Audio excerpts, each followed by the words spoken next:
Krishnan, you may be able to hear the siren in the background where I am now, but I have to tell you, this place is safe. It is nothing like Mariupol.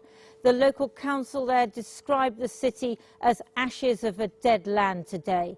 We understand that there were 2 more massive bombs dropped on Mariupol and that the Russians are right in the center of the city. Humanitarian agencies are extremely concerned because the Russians are blocking any convoys trying to get food and medical supplies into Mariupol.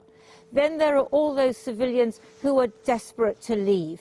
The convoys have to run a gamut of checkpoints. Some of them are manned by Russians, some of them are manned by Chechens who can be wild and ill-disciplined. We're just hearing news in now of a convoy which has apparently, according to the Ukrainian authorities, been seized by separatist forces from Donetsk. That's pro-Russian forces. And they have apparently seized a convoy. We don't know what they're doing with it. What we do know is that this convoy was attacked yesterday. Children were injured.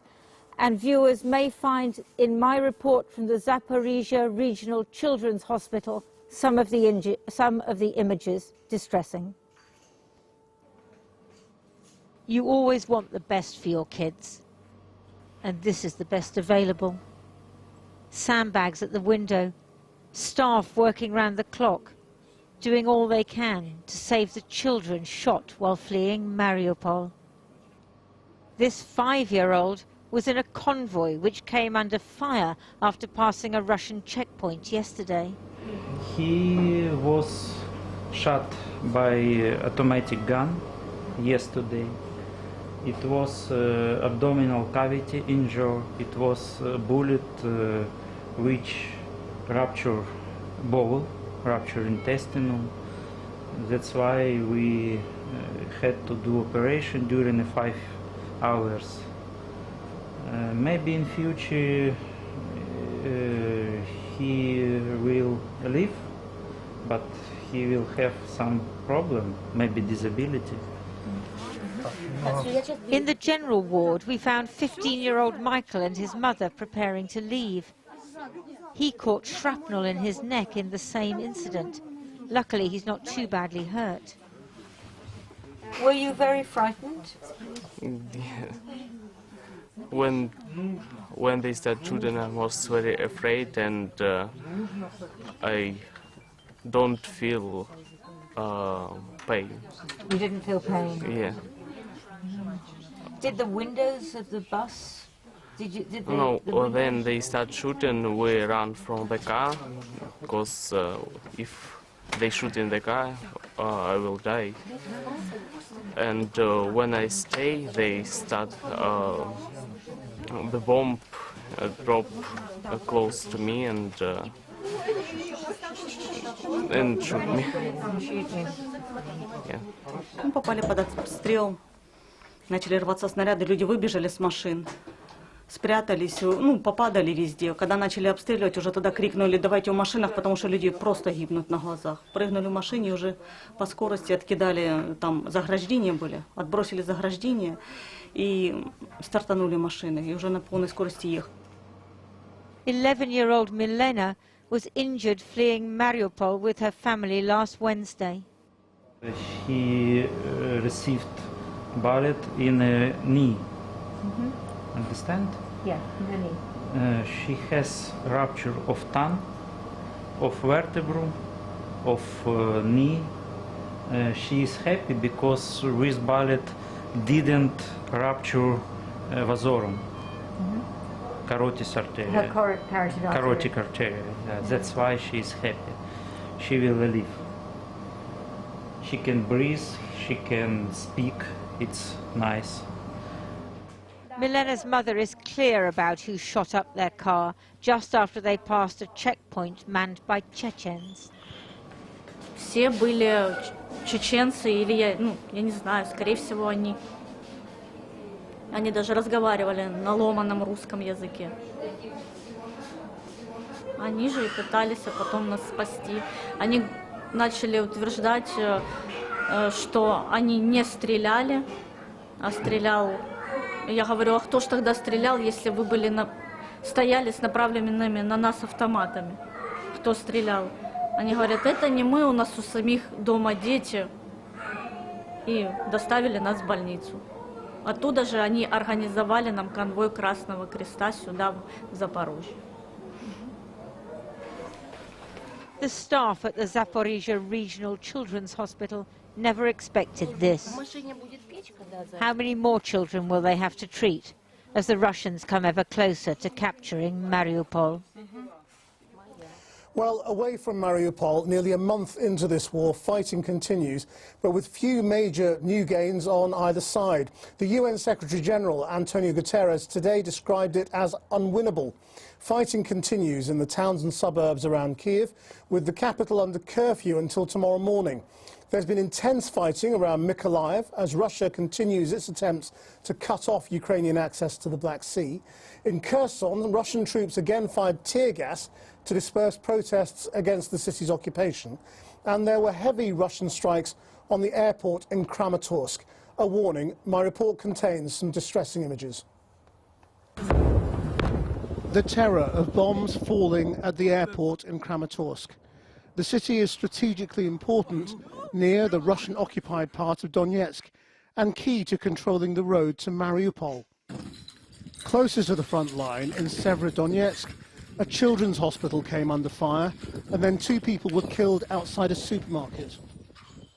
Today a terrible thing happened. A Russian mine hit the people standing in the line for bread in the one of few walk-in shops in town.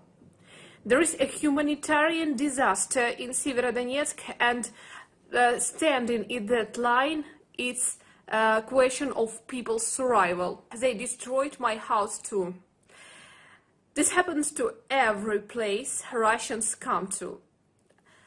What is happening today, it's not just war from one country with another. This is war good against evil.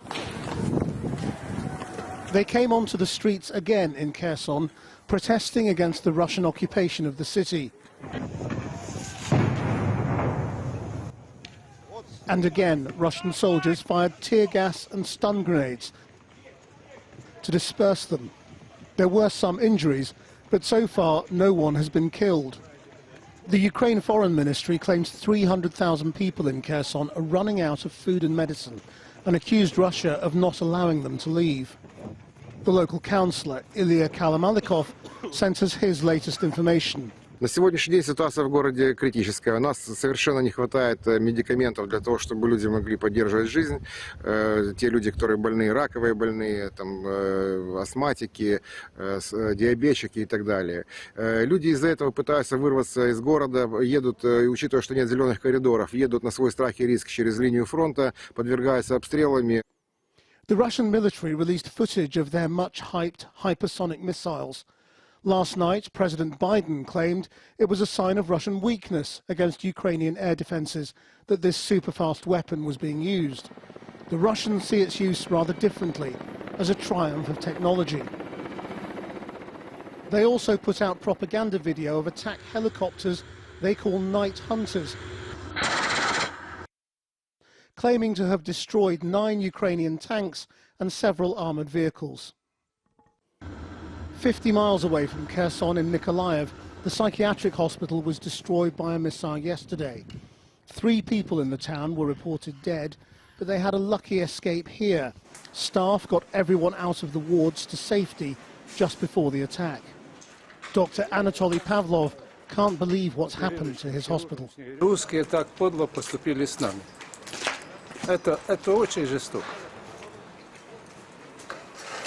Другого ничего не могу сказать. Это скоты. Это нечеловеческие отношения, недоброжелательность. Это, у меня нет слов для выражения. On his virtual speaking tour of World Parliaments, President Zelenskyy told the Italians the 117 children known to have been killed so far were the price of procrastination. Я звертаюся до вас з Києва, з нашої міцної столиці, з міста, яке має для нашого регіону таке ж значення, як Рим для всього світу. Києва почався відлік великої культури, великого народу, а зараз ми на межі виживання. A 35-hour curfew to capture Russian saboteurs left the streets of the capital empty. Its beauty, a haunting reminder of what Russia has not yet touched, but not won either. Well, the sirens have been going off all day here, but there have been no attacks on Lviv so far. The Ukrainian authorities have accused Russian forces of kidnapping 2,389 children from the Donbass region in the east and taking them to Russia. The Ukrainian MP, Inna Sovsun, was one of the first to make these claims. I spoke to her earlier and started by asking her for her reaction to the bombardment and battle for Mariupol and what it means for the future of Ukraine. I would say it is, well, mixed, because of course the situation in Mariupol is heartbreaking. Every piece of news from there is just making me cry, and it's just terrifying that this is something that we are facing in the 21st century. But if you look at other cities and towns, the situation there is given more room for optimism, I would say, because the Russians have definitely failed to gain control over the city of Kyiv. They are not even close to encircling the city. In Kharkiv, the same. They have been trying to take over the city. They have been bombarding the Kharkiv so heavily. I was born and raised in Kharkiv, so seeing how they're destroying Kharkiv from air was so painful. Is this why perhaps we are hearing a little bit less about progress at peace talks and a little bit more about the possibility of some kind of military victory? I do believe we shall have to have a military victory, because peace talks, of course, are important. We would like the Russians to accept that they are losing this war, and there is no way they will take control over Kyiv and the rest of the country. It's just impossible to do with the forces that they have here. They can destroy half of the country, that they can do, but they can never take control over the country. But in a long war of attrition, Russia can potentially just keep bombing for months, even years. I don't want to see that, and I hope the whole world doesn't want to see that.